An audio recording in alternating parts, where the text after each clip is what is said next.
Almost 60 years ago now, three young siblings set off for a day at their local Adelaide beach. Tragically, though, as we know, they never returned home. Forever known as the Beaumont children, their disappearance remains one of our most infamous unsolved cold cases. This morning, a site that many suspect holds the answers to this decades-long mystery will be dug up one last time. And for more, we are joined by author Alan Whittaker in the studio this morning. Alan, thank you so much for joining us. Good morning, thanks for having me. Tell us about this final dig. Why is this factory site so significant? Well, this is probably the best chance to solve this case for once and for all. We were told 20 years ago when we wrote the book, The Satin Man, Unmasking the Mystery of the Beaumont Children, that the children were buried there. And we were told that by the son of the factory owner. And it's been a long journey. It's been a 20-year journey. I suppose the closure of that factory a couple of years ago and the fact that it's vacant now gives police, authorities, the media, the best chance to excavate that site. That said, previous digs in 2013, 2018, both unsuccessful. Now you've got an independent MP who's brought a bit more information, I understand. What gives you so much hope? Well, what we know now, now that the site has been excavated, is that the owner of the factory changed the topography. He changed it against all advice. He actually backfilled many parts of it. He changed the sandpit, which we believed that the children were buried on what we had been told. And now that the buildings are gone and it's been partially excavated, the previous excavations didn't go far enough, and we weren't quite sure they were in the right area. Obviously, it's a big site, but I think this gives us the best chance to solve it. But because we know so much information about Harry Phipps now, when we wrote the book 10 years ago, we didn't even name him. In that time, the media have delved into this, and he is now a significant person of interest in this unsolved crime. So because he was the owner of the factory, because they've built up this picture of him, again, this is the best opportunity. As you say, 60 years have passed since Jane, Arnna, Grant all disappeared. Did their disappearance change society in South Australia in many respects? Well, changed the country almost overnight. As a member of the boomer generation, you know, it was a cautionary tale. You know, don't go too far. Remember what happened to the Beaumont children. People started keeping an eye on their children, locking their doors at night. Because this crime was so out of step with Australian society in the 60s, that was one of the reasons why it wasn't solved. Police just couldn't get a handle on it. There was so much myth and misunderstanding about the case.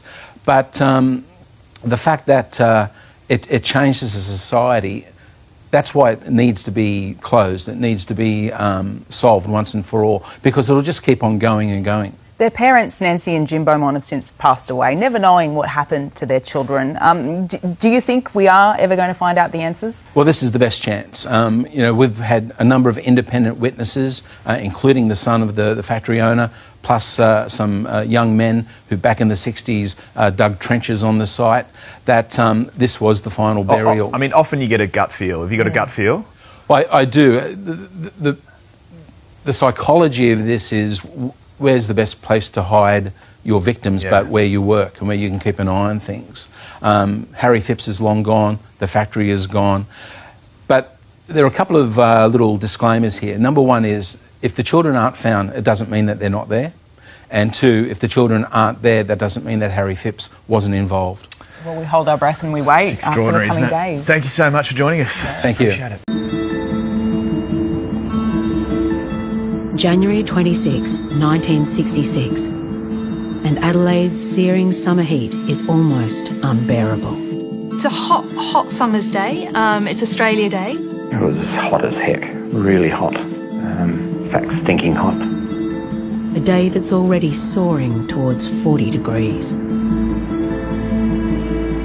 At around 10 a.m, 9-year-old Jane Beaumont, her 7-year-old sister Arnna and Grant, their 4-year-old brother, are about to catch the bus to the beach. Little kids, back then, were innocent. We were allowed to have fun. We could sleep with our doors open. We could watch telly out the back. We could do whatever we wanted to. It was safe. Their dad, Jim, is away, up north in Snowtown on business. Jim's wife, Nancy, gives their eldest daughter, Jane, enough small change to cover bus fares and lunch. She watched them walk to the bus stop just down the street. Jane would have made sure the kids got on the bus safely. She would have got on last, got the purse out and paid. Glenelg Beach is less than 2 kilometres away. No, it wasn't the first time that the children had caught that bus and went down to the beach by themselves. It was a time of innocence, and it was a far simpler time for us and a far more innocent time for the state. It was really a good time. Children went anywhere and everywhere. There was no fear of being abducted. It didn't happen. But something did happen to the Beaumont children. Someone was watching Jane, Arnna and Grant.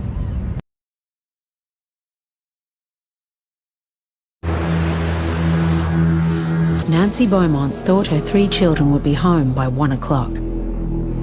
Increasingly panicked, she waited as bus after bus returned from the beach without them. By mid-afternoon, she was joined by her husband.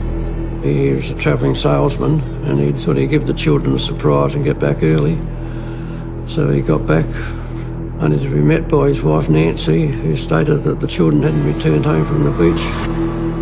After frantically searching the beach and nearby streets, Jim Beaumont went to the police.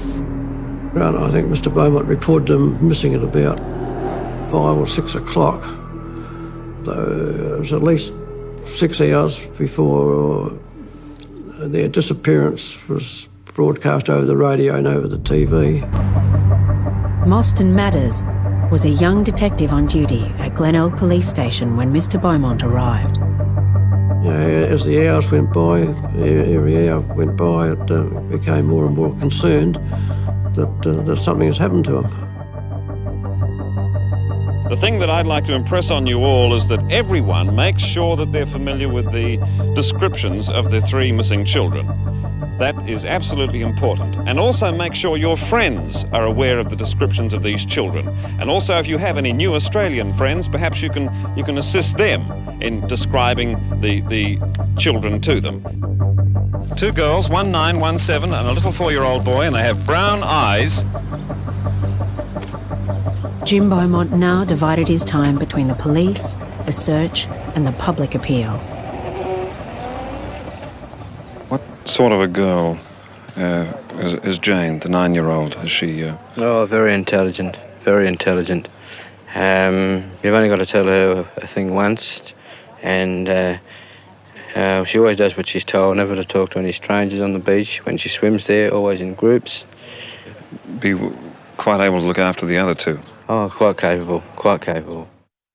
So, the first thing, over here towards this ridge. Right, you can break line now and come over. I can remember sitting in front of the television and they were looking for her, Grant and Arnna. And I can just remember thinking, being in panic. You never thought that she would just disappear or someone would take her. But I kept on thinking, you know, she's such a sensible girl that she would get a message to someone. Today is the 7th day that Jane, Arnna and Grant Beaumont have been missing, and it's the 4th time that the police have searched this area of the Sandhills. Initially, police thought there were 3 possibilities. The children had either been kidnapped, or were hiding, or they'd suffered a tragic misadventure like drowning or collapsing sand dune. Police volunteers scoured the beaches. It was the largest search in South Australian history, on land and on sea. At Glenelg Police Station, Mostyn Matters and his detectives were overwhelmed by people phoning or coming in with reported sightings. We were only a small outfit. There was only a sergeant and 4 detectives there. There was a queue out the door, you know. They wanted to see us and for the information. And they all had to be interviewed. And the children were actually seen standing here, were they, yesterday? They were seen here by a woman yesterday. Well, we think it was them.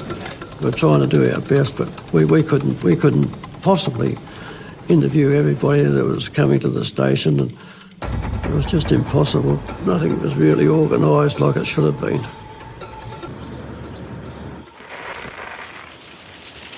stormwater drains and sewers were opened and flushed.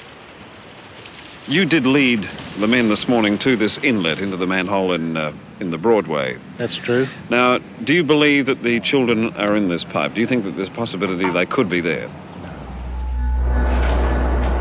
No place was left unsearched. The local boat harbour was drained, a massive operation.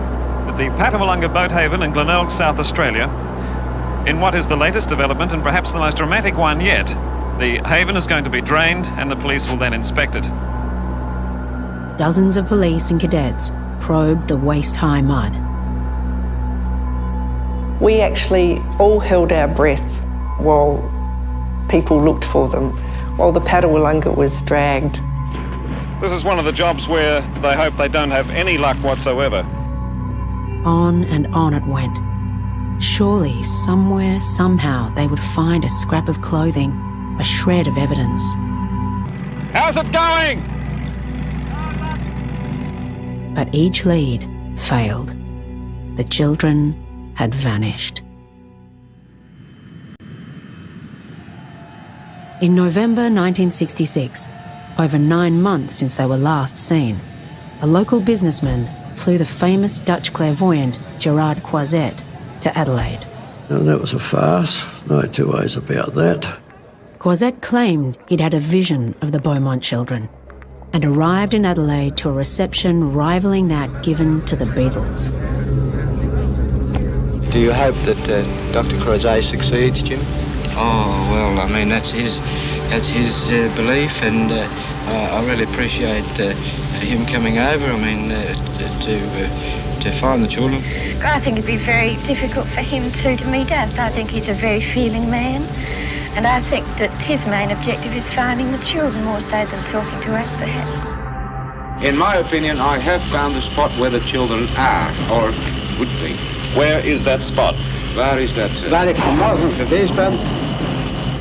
Where I was this morning, near the wall of that storeroom where the children were last. Where exactly is that? Well, that's Wilton Street, Somerton Park. Yes. That is Wilton Street. On the last day that he was due back to fly back, someone told him about this warehouse that had just recently been dug up and re-cemented. He said that's where they're buried. So off they all went down there again and dug it up. Yes. Als ik dus zeg dat ze daar onder If I say they are buried there, I am sure. Nothing was found. Well, what can you say at this moment? I mean, we've been hanging on for 9 months and 14 days now, and, well, we just got to just wait and hope and pray. Well, naturally they were very upset, and because they were subjected to the crank calls that came, you know, letters and accusing them of taking the children and what have you and what have you.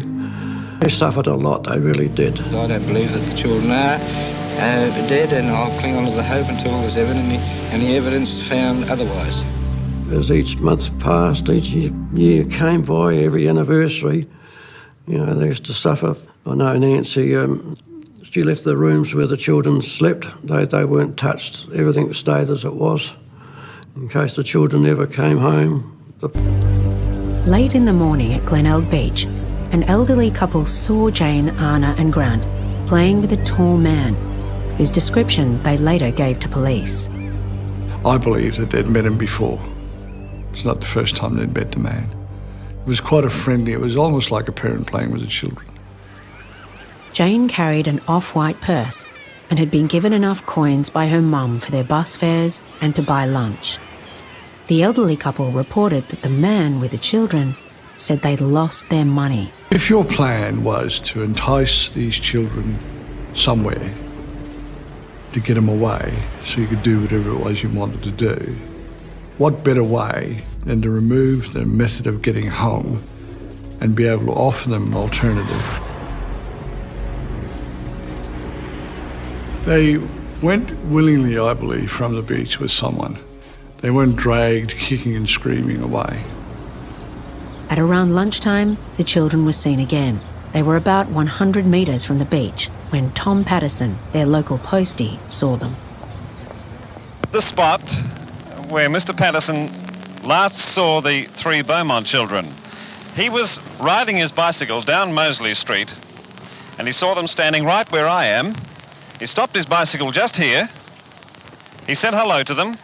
Then he turned around the corner into Jetty Road and went down towards the post office.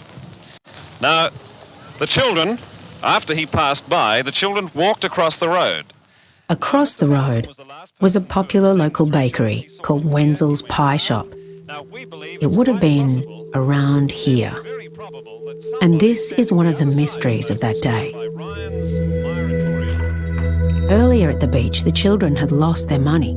Yet Jane now pays for their lunch with a crisp £1 note, a note her mother had not given her when she'd left home. The mother gave them 8 shillings and 6pence to get the lunch. Jane handed them a £1 note.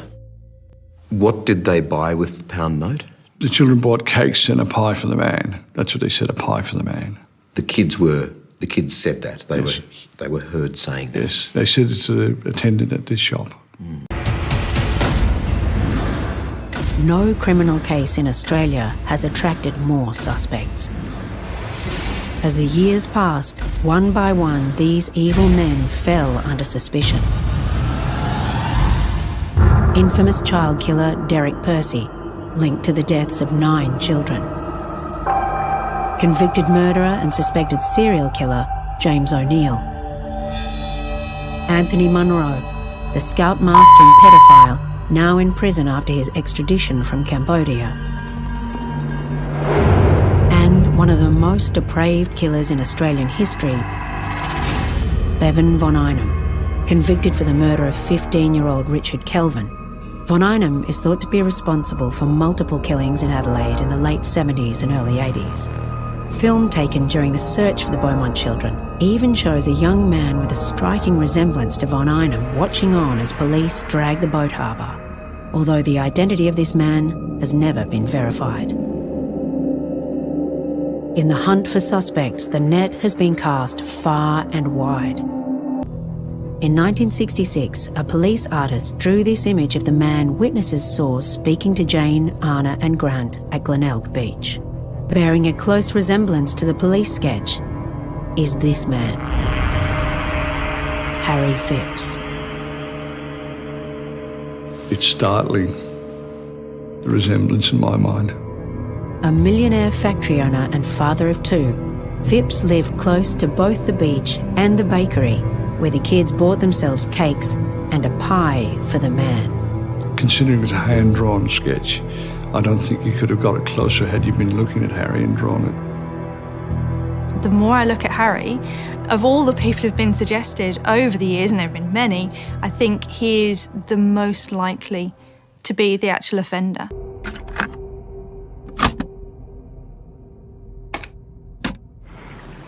This interview relates to IFB file 080595WM between Bill Hayes and Hayden, Haydn Phipps. Hayden, as you're aware, I've been asked to speak to you in relation to certain matters involving the disappearance of the Beaumont children. Do you understand what we're going to talk about? Yes, I do. Not long before he died, Hayden Phipps, Harry's eldest son, gave this interview to former South Australian police detective Bill Hayes. Hayden was 15 when the Beaumont children disappeared. His father was in his 40s. How tall was he? Oh, he's in the region of 6 foot. The full contents of this interview have never been publicly revealed. Well, did you see them talking to Harry? Yeah. Well, I saw him come into the backyard from the cubby house. They came to Dad's car. I think they were inside the house, and that's it. Did you hear what they're saying? No, it's too far away. Hayden's decision to speak came at the urging of his second wife, Angela. When did Hayden first talk to you about the Beaumont children? We were watching television one night and an item came on about the Beaumonts, and he said to me, I always thought Harry had something to do with that. You remember Australia Day, 1966. As a reason why. All right, but in January... It was a real hot bastard of a day. As hot as hell, it must have been 40-something plus. It's the day that the Beaumont children went missing. Yeah. They were last seen in the Collie Reserve. Collie Reserve is a stone's throw from where Harry lived, in this house, with his wife and 2 sons. Let me give you an idea of the very close proximity of the distances and the locations. Glenelg Beach, where the children came to swim that day. Over here is Collie Reserve, where certainly the Beaumonts were spotted playing. Harry Phipps's house was a very short walk straight down that road right next door to the church. And the bakery, well, that was just behind this building, barely 200 metres away, where the children were seen buying a pie with a £1 note for a man. So, who was that man? In his interview with Bill Hayes, Hayden said he remembered seeing 3 children talking to his father. When they're talking to Harry, they go inside the house, you hear... They never come out. But Harry Phipps was not a suspect at the time. He didn't fit the profile that the police would have been looking for at the time. He was a prominent businessman whose firm, Castelloy, in nearby Plympton, made metal castings for the car industry. In 1983, Harry was awarded the prestigious Australia Medal for Services to Industry. He was close to politicians, powerful, respected, connected. Nobody's going to look at him, are they? This upstanding pillar of the community who's won all these awards, he knows all these important people. He's clearly not... They would have been looking for a paedophile, probably. And whoever's going to look at Harry. Were you afraid of your father? Terrified. Have you ever known him to be violent? Very violent. Extremely. You ever known him to carry firearms? Yes. He never went anywhere without a pistol. You know what sort of pistol it was? 38 police revolver. To the outside world, Harry was charming, charismatic, funny. But behind closed doors, he was a dramatically different man.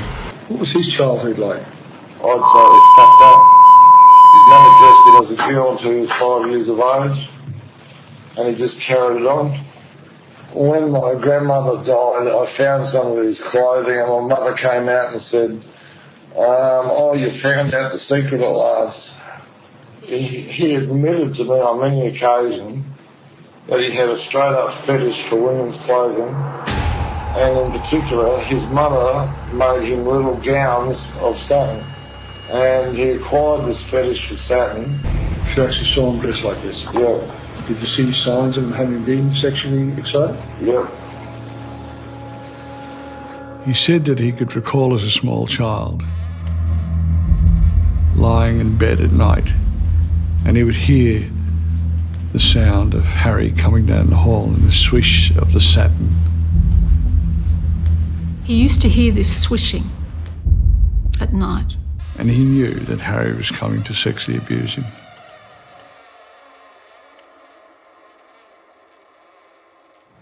So he'd just wait for it. Now, you told me before, we had a conversation before, and you told me that your father had sexually abused you. Yes.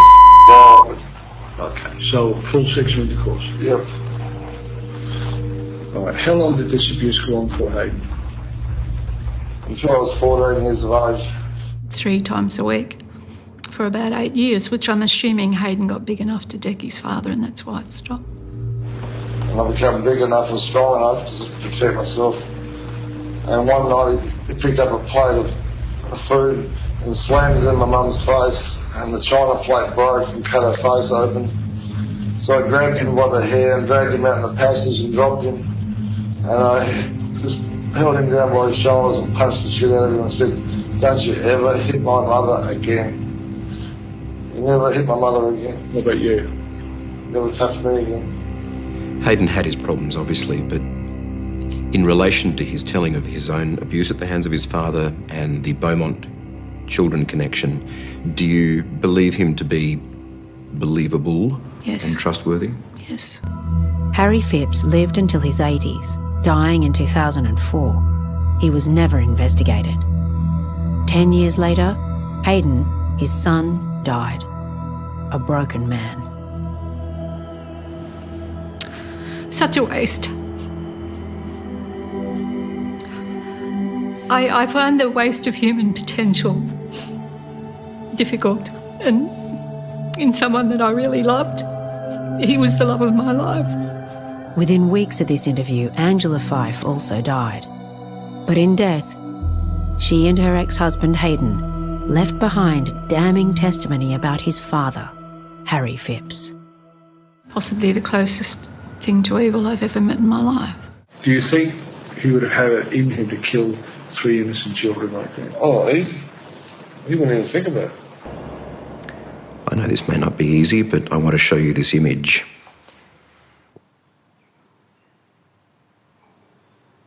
Which one is he? In the middle.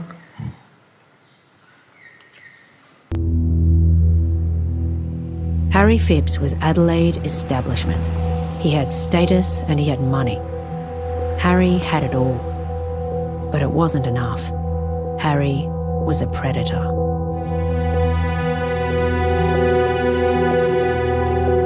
In 1979, near his Castleloy factory, the well-dressed businessman raped a 14-year-old girl.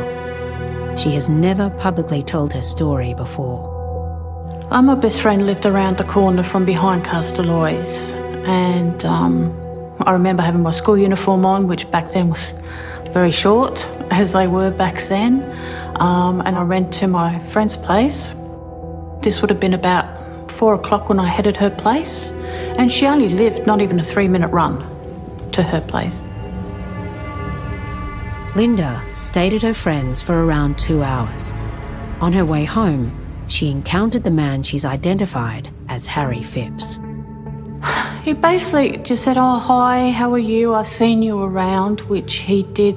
I used to stand on the corner of Castleloy's, and I'd seen him a few times.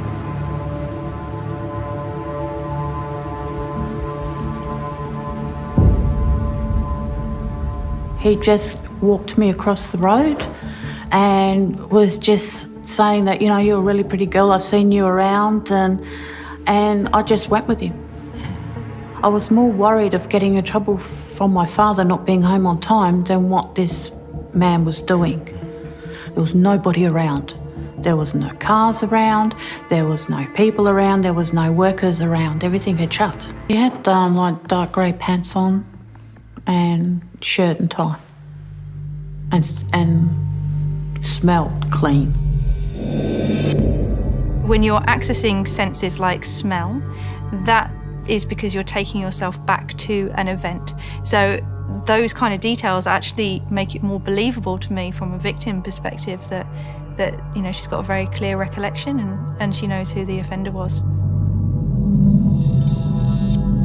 He was a smart, clean businessman. Very, very. That's why I think he was a bit trusting too. Because he didn't look, like a monster. He didn't act like one.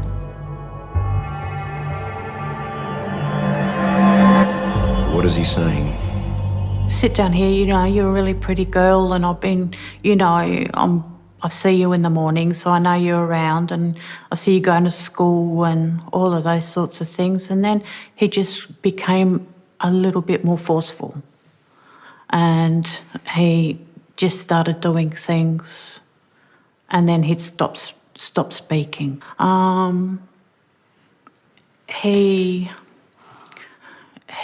He did the raping, but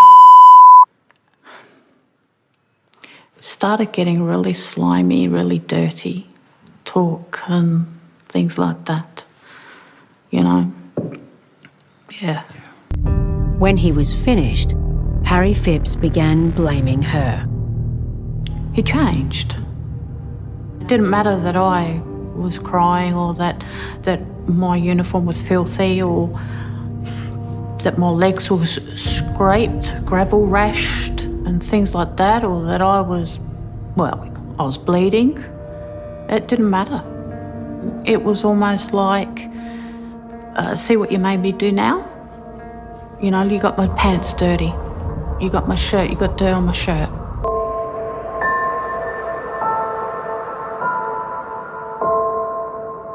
I was still more concerned about getting home before my dad did. It was my fault. He would have hit me. He would have hit me, he would have kicked me. He would have said to me, you shouldn't have been, that's your fault. Don't tell this, don't tell that. Yeah, that's what he would have done. So you stayed quiet? I had to. Linda later sought counselling to cope with the trauma of Harry's attack. It would be years before she knew his name. In the news. And Beaumont children came up. My ears pricked up and I stood in front of the telly and I saw Castelloy. I said to my housemate now, I said, quick, this is where I used to live across the road. And then they brought up a picture of him and my stomach just dropped. That was him. On the day the Beaumont children disappeared, they were last seen buying lunch with a £1 note at Wenzel's Bakery.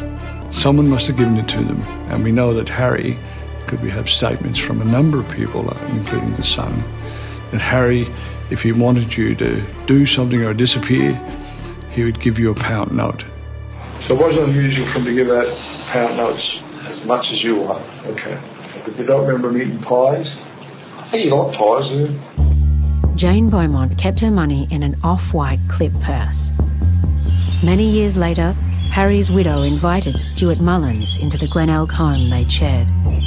Stuart was investigating rumours about Harry and was shown around the house, including the basement. But there on the shelf, there was a clip purse. And it looked out of place. It was in pristine condition, but it was out of place. After leaving, Stuart contacted a colleague who told him of the potential significance of his discovery. The next day, Stuart rang Harry's widow. And I said, I need to come back and have a look at something, which she said, that's fine. And so we went down to the basement and I said, look, Jane Beaumont had a very similar purse to this. And she said, no. She said, I bought that at an op shop last week. And I said, well, what's it doing here? If you bought it at an op shop, what's it doing down here? But at that time she said, I think you have to leave. But that could have been the connection to the Beaumont children. Yes, I've been reminded of that several times. Yeah. On the morning of Australia Day 1966, Harry's then 15-year-old son, Hayden, went to a part-time job at a nearby bowling alley. What time did you get home? Between 12 and 12:30. You said you saw the kids. Yeah, I've seen them come in. Can you describe them to me now? The little kids, one's a little bit shorter than the rest, like short haircuts. I think they had towels. I think they had beach towels. Did you see them talking to Harry? Yeah. Did you hear what they're saying? No, we're too far away. How long had you seen them for? How long were you standing talking to Harry? Oh, only long enough until he took them inside. Well, he took them inside. And then after that, I came out of the cubby house and went inside to see if it was going on. And the front door was open. So I just assumed they left out the front door. Did you hear any noises or any screaming or any shouting or nothing? Any gunshots? Yeah, we had some gunshots go off, but shit, Harry's always letting off gunshots. That means nothing. You think it was all with the kids in the house? There was gunshots going on? No, not in that place. How many shots did you hear? 4. Later, he saw his father loading what looked like surfboard covers into the boot of his car. He didn't find it unusual, as Harry often used them to carry his satin dresses. And then he took off in the car? Yeah, a big Pontiac. Yeah, okay. Believing the 3 children had already left, Hayden thought nothing of his father's behaviour then or in the days following. But what Harry and his big American car did next is even more baffling, even more suspicious. Australia Day 1966 and the days after are well remembered by David Harkin. It was hot as heck, really hot. In fact, stinking hot.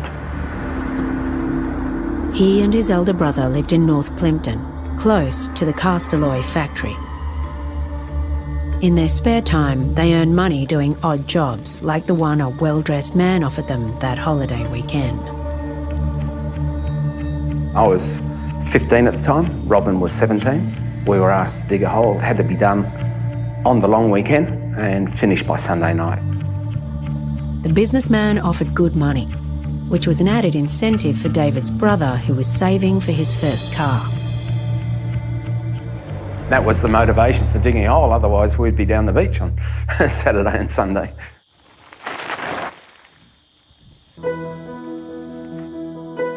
We had to be there early in the morning, so we rode our bikes down. We still rode bikes in those days. Rode down to the factory, the gate was opened for us, the shovels were there. There was a fellow there waiting for us.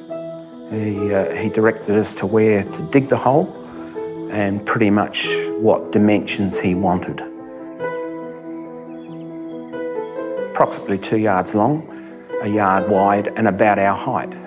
In metric, that's slightly under 2 metres long, 1 metre wide and 2 metres deep.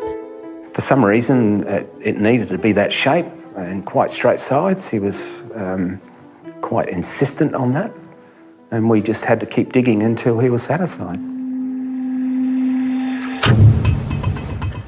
He would just sit there and stare at us.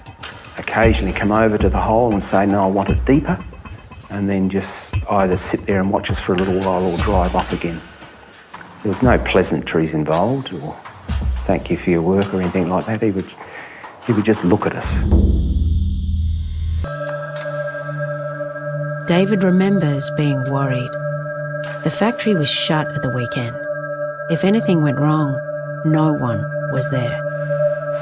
And that was one of the thoughts that went through my mind, that if this thing caved in, no one would know because people couldn't see us. We finished. It was on the Sunday night. He came over and told us, that's it, get out of there. Gave us money. It was good money. I recall it was at least a £1 note each. A crisp £1 note. Good money for 2 days' work. We never thought anything of it other than that we dug a hole. There was nothing there to connect it. At that time, the children had gone missing. It was more that they hadn't come home. When did it first occur to you that you might have actually dug a grave that day? Only a couple of years ago. Yeah. And what made you think that? Well, there was, I was sitting at home, we were having dinner, my wife and myself, and Today Tonight had a documentary on it, and they named the Castalloy site as a potential site. They named the fellow from here as the owner of the site, as to being quite involved. And it was at that point that I said to my wife, wow, the hairs on the back are standing up, and as kids we dug a hole. This dramatic new lead eventually prompted police to dig at the Castalloy factory. It was 2013. But for all the effort, nothing was found. Unfortunately, as a result of this, the digging which we had today, there is no new information found relative to this investigation. A small but critical error had led to a big mistake. We were in the wrong area. And nothing else had changed. We definitely dug the hole. The date was right. The time of the year was right, and dimensions and everything else. We were in the wrong place. In 2017, after we began reinvestigating the Beaumont case, we're in the wrong place. The mistake was discovered with the unearthing of this rare aerial photograph of the factory taken in the mid-60s. What it revealed is that the gate the police and the Harkin brothers had used as their landmark in 2013 was not there in 1966. The real gate was here. This is actually our point of entry because there used to be a second gate here that the eyewitnesses describe coming through. The car would have driven up that Phipps was in and parked in that area over there. And then they actually think that they dug the hole for him back here in this flat area. So clearly this is going to be our primary site of interest.